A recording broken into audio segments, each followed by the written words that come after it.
સોલંકીએ પણ પોતાનો ચાર્જ સત્તાવાર રીતે સંભાળી લીધો છે। અન્ન અને નાગરિક પુરવઠા મંત્રીએ પણ ચાર્જ લઈ લીધો છે।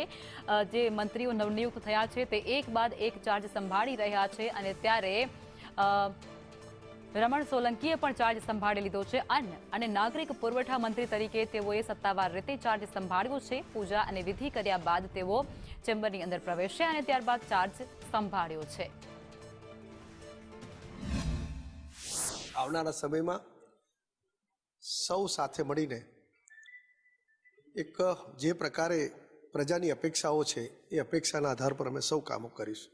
છેક જે લાભાર્થી છે એ લાભાર્થી સાથે પણ કંઈક સંવાદ કરવો અને એની નાની મોટી લાગણી કેવી છે, શું છે, સરકારની યોજનાથી કેટલા સંતૃપ્ત છે, કેટલીક નાની મોટી શું વિષય છે, એ બધું સમજવાનો પ્રયત્ન કરીશ અને ચોક્કસ મને જે કંઈ જવાબદારી આપી છે એ પરિપૂર્ણ કરવા માટેની હું પોતે ઈચ્છા રાખું છું।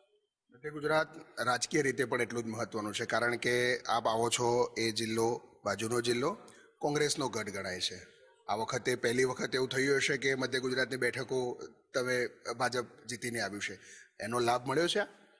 ચોક્કસ, પણ જે પ્રકારે આદરણીય વડાપ્રધાન સાહેબ જે રીતે આપણને સૌને જે પ્રજા સાથે જોડીને જનવિશ્વાસ